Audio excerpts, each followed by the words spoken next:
Today we are looking at Freedom of Money by Changpeng Zhao, known as CZ.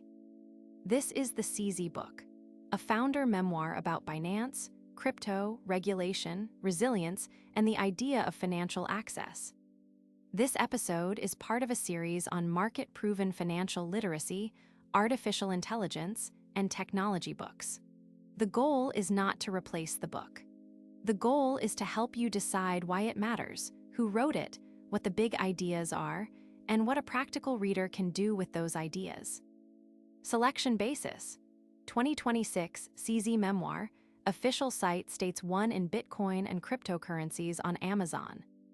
About the author: Changpeng Zhao founded Binance and became one of the most visible figures in crypto, exchange infrastructure, and digital asset regulation. The core idea is this. The book frames Binance as a story of speed, users, compliance failures, regulatory pressure, and the belief that digital money can expand financial freedom. Let us break the book into 5 useful lessons. Lesson 1: Crypto products scale globally faster than traditional finance expects. This matters because readers often collect information without changing behavior. A valuable book should improve decisions, not just add facts. Lesson 2: User protection and compliance become existential at scale. This is where the book becomes practical. The strongest nonfiction books give you a mental model that you can use repeatedly, not just a story you remember once. Lesson 3: Founder speed can be an advantage and a risk. This is especially important for people trying to build skill, wealth, or technical judgment. The world changes quickly, but good principles help you stay oriented. Lesson 4: Regulation is not background noise, it shapes the business model. In a 10-minute review, this is the part I would underline. It turns the book from interesting into useful.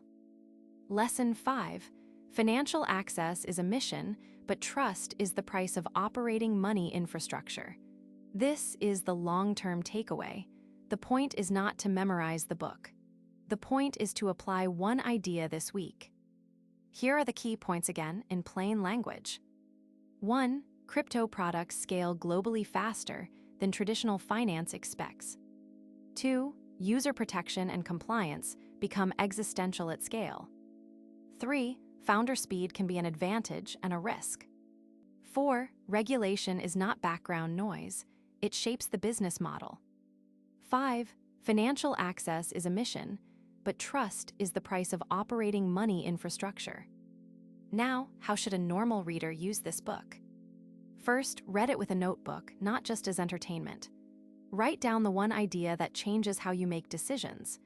If the book is about money, ask what habit it should change: spending, saving, investing, risk, debt, or income. If the book is about AI or technology, ask what skill it should change: prompting, evaluation, product thinking, systems design, or strategic awareness. Second, separate inspiration from instruction.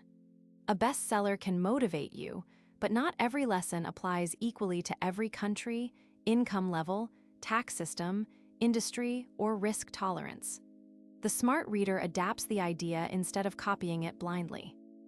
Third, turn the lesson into a small test.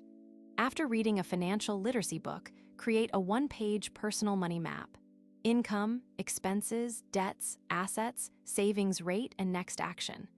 After reading an AI book, test one workflow with AI and measure whether it saves time or improves quality.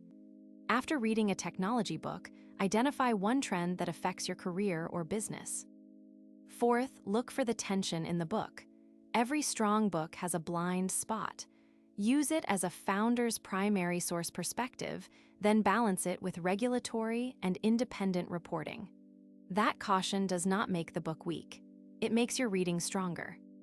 Fifth, teach the idea to someone else. If you can explain the book in 3 minutes without jargon, you probably understand the useful part. Now let us make the episode more practical by applying the book to 3 different viewers. For a beginner, the best use of this book is orientation. Do not try to master every detail on the first read. Look for the one sentence that explains why your current habits may not be working. a beginner should finish the book with a clearer vocabulary. In personal finance, that might mean understanding assets, liabilities, savings rate, risk, and compounding. In AI, it might mean understanding prompting, evaluation, context, hallucination, and workflow design. In technology, it might mean understanding platforms, infrastructure, supply chains, and network effects. For an intermediate reader, the best use of this book is diagnosis. Ask where you already know the idea but are not living it. Many people know they should save more, but they do not have an automatic saving system. Many people know AI can help them, but they only use it for random questions instead of structured work. Many people know technology shapes careers, but they do not track which tools are changing their industry. The intermediate reader should turn the book into a checklist of weak points. For a business owner, creator, investor, student, or professional, the best use is strategic judgment. Ask what this book reveals about the next 5 years. If it is a money book, what customer behavior or personal habit does it explain? If it is an AI book, what work will become cheaper, faster, or more competitive? If it is a technology book, where is the bottleneck? Talent, chips, distribution, regulation, trust, or capital? Here is a simple reading system for this episode. Before reading, write down what problem you want the book to solve. During reading, mark only ideas you can actually use. After reading, create one action for the next 7 days, one action for the next 30 days, and one question for further research. This prevents the common mistake of confusing consumption with learning. The 7-day action should be small enough that you cannot make excuses. For a finance book, review one subscription, raise one savings transfer, or list your debts and interest rates. For an AI book, automate one repeated task, create one useful prompt template, or compare AI output against your own work. For a technology book, write a one-page memo on how the trend affects your job, business, or investments. The 30-day action should create a habit. Set a weekly money review. Build a small AI workflow library. Read one deeper source on semiconductors, software platforms, crypto infrastructure, or information networks. Talk with someone who understands the field better than you.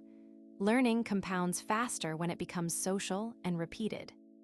The research question is where maturity begins. Do not ask, should I believe this book completely?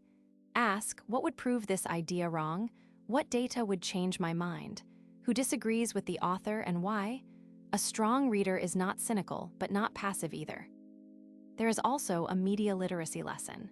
Bestseller status is useful, but it is not proof that every claim is correct. A best-selling book usually means the idea connected with many readers. It does not mean the advice fits every viewer. That is why the description includes links for viewers to research the book directly, compare editions, read reviews, and decide for themselves. If this book is about money, remember that personal finance is personal. A 22-year-old with no dependents, a parent with children, a business owner, a retiree, and an immigrant family may all need different choices. If this book is about AI, remember that tools change quickly. The durable skill is not memorizing one product. It is learning how to test tools, evaluate outputs, and redesign workflows. If this book is about technology, remember that big trends can be real and still hard to profit from directly. The best book summaries do not replace books. They help you choose what deserves your time. If today's book sounds useful, read the original. If it does not fit your season of life, save it for later and choose a more relevant one. The point of financial literacy, AI literacy, and tech literacy is better judgment. For the general public, the practical advice is simple. Do not try to read 10 books and change everything at once. Pick one book, one principle, and one behavior. A better money habit, a better AI workflow, or a better understanding of technology is enough to start compounding. My final verdict on freedom of money is this. Read it for the book frames Binance as a story of speed, users, compliance failures, regulatory pressure, and the belief that digital money can expand financial freedom. The best reason to read it is not because it is popular.